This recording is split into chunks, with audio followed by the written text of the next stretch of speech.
I just can't say enough about Steve and Krista. I think they deserve another round of applause. That was the most outstanding mission you all had.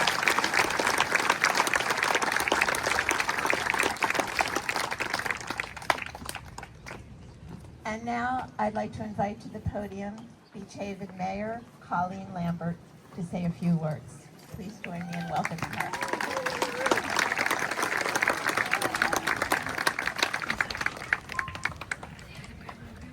Good morning. On behalf of the Borough of Beach Haven, I want to thank all of you for coming here today for our annual Memorial Day service. A special thank you to the Beach Haven Community Arts Program members for organizing and setting up this truly important event each year, as well as our Public Works Department. I started to make a list of all the people and groups who participated in today's observance, but the list got so long that I hope it suffices to say thank you to everyone who had a hand in today's parade and service. We would like to acknowledge the Southern Regional Air Force Junior ROTC for not only joining us today, but for their Memorial Day ceremony held every year on Friday of Memorial Day weekend. Their instructors, Major Cavello, Master Sergeant Messina, and Technical Sergeant Vasquez, lead this group of extraordinary young people.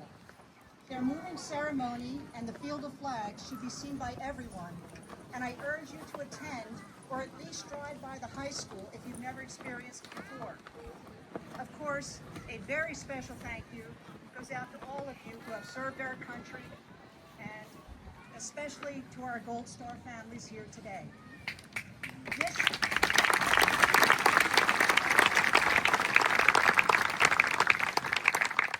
This year we mark two important milestones in our country's military history. It's the 160th year since the end of the Civil War and the 80th anniversary of the end of World War II.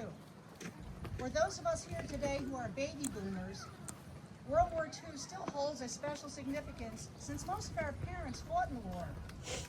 When you think of today's high school seniors, you think of what a great future lies ahead for them. Graduation, parties, summer jobs at the shore, continuing their education, choosing a career path, travel, getting from the 90s, and gave what I still consider to be the most moving speech I've ever heard here. He described his experience as a teenage GI being among the first of the liberating troops to enter the Dachau concentration camp and witnessing the very worst of man's inhumanity to man. It is easy to understand why Tom Brokaw dubbed them the greatest generation. Sadly, Korea, Vietnam, the Persian Gulf War, and Afghanistan followed, and the number of fallen heroes continues to grow. It is our duty to pay it forward, and we do that by honoring the past with our presence.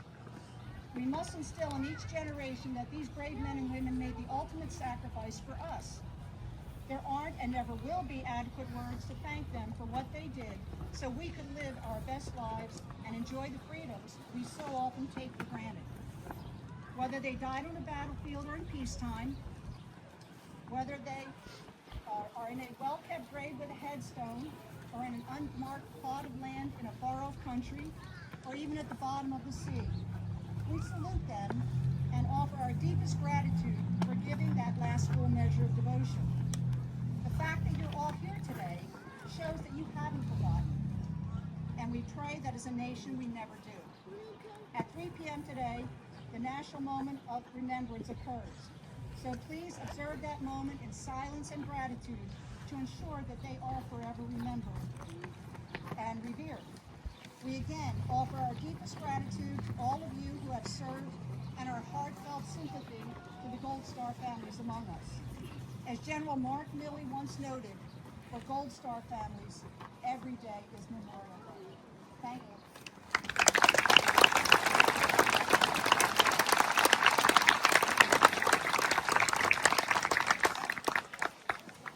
I've also been given the honor and privilege to speak about our recipient today of the flag and his family, and I want to thank Mary Lou Cruson and her son Darren for coming today and for giving us all of the biographical information. This year it is an honor and privilege to award the flag to the family of Ensign Arthur J. Platt Jr.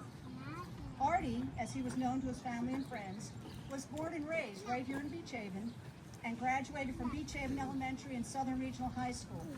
His sister, Mary Lou Platt Cruson, said Artie went to his first day of kindergarten wearing his sailor suit, which turned out to be prophetic in his career choice. Artie distinguished himself in high school as a member of the Rams Band, the National Honor Society, a recipient of the Presidential Achievement Award. He appeared twice in Who's Who among American high school students, and was the Long Beach Island American Legion Post 476 Youth of the Year in 1977. Artie was also an Eagle Scout and worked with the LBI Historic Association to create a permanent exhibit for the museum about life in Old Beach Haven. Artie was accepted to the U.S. Naval Academy at Annapolis, the U.S. Military Academy at West Point, Princeton University, and Lehigh University. He decided on the U.S. Naval Academy because of his love for being on the water and his passion for music. He proudly played in the Navy Band and made the Commandant's List in his freshman year. Ensign Platt graduated from the Naval Academy with a degree in chemistry and received his commission in 1982. He completed his first training mission after 5 months in Guantanamo Bay, Cuba. Tragically, Ensign Platt was killed in the line of duty in 1984 while on a Navy pilot training mission in Corpus Christi, Texas. He was only 23 years old. After his death, the Borough of Beach Haven proclaimed May 26th, the date of his Naval Academy graduation, to be Ensign Arthur J. Platt Jr. Day. The borough planted an 8-foot silver spruce and dedicated a commemorative granite plaque in his memory, which is right back there, and I hope you all get to look at it. To honor Artie and to keep his memory alive, his family continues to present scholarships to Southern Regional High School students every year, to those recognized for outstanding achievement in science and in music. Artie is truly a hometown hero, and it is most fitting that his family receives the flag on what, coincidentally, happens to be Ensign Arthur J. Platt Jr. Day here in Beach Haven. Thank you.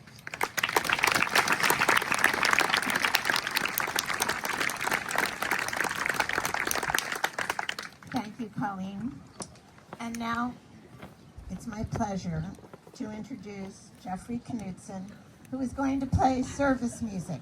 So, as is tradition, we ask our veterans to please come to the grass on either side when you hear your service music. We'd like to recognize you.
VFW.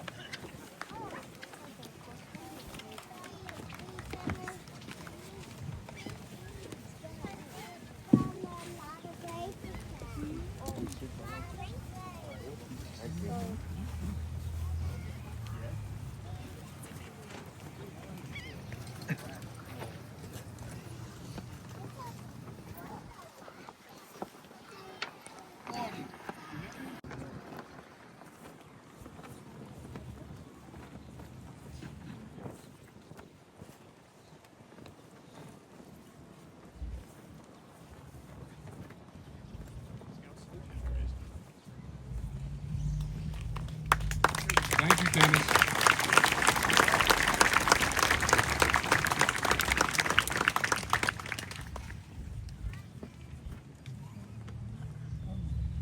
Bob Davis, one of our members from Post 3729, is going to add a red flower to the wreath. The red flower will symbolize devotion and sacrifice that was made by our departed.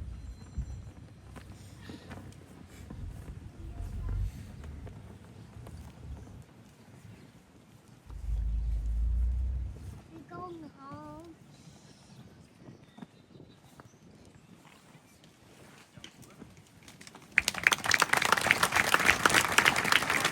Thank you, Bob.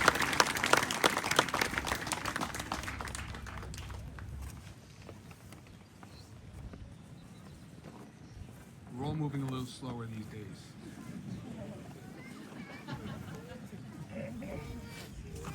Now Mike Matthews, he's our quartermaster at the post. He's going to add a white flower to the wreath. The white flower will symbolize purity of the sacrifices made. Oh, wow.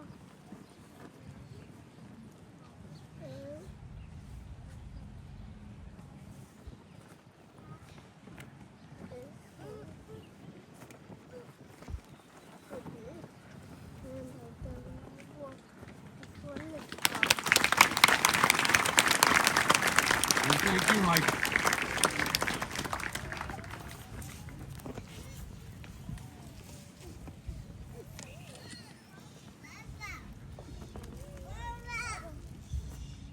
And lastly, but not least, Tracy Schmidt. She's with our VFW auxiliary at the post. She's going to add a blue flower, which will symbol the eternity and life everlasting.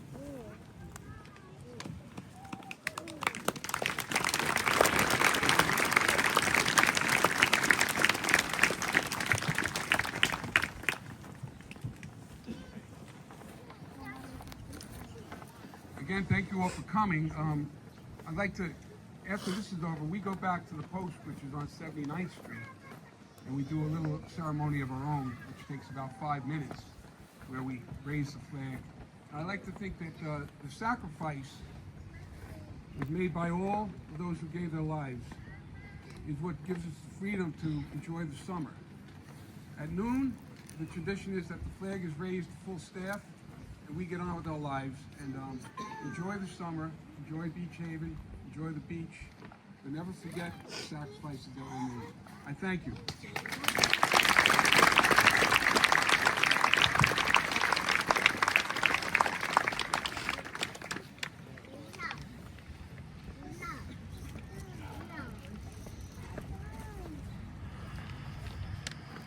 And Police Department do a 21 gun salute.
Thank you for coming, and thank you to our speakers, to our musicians, to our vocalists. I hope you enjoy the rest of the day. This is hard to say. Just remember our call is better. Today, no.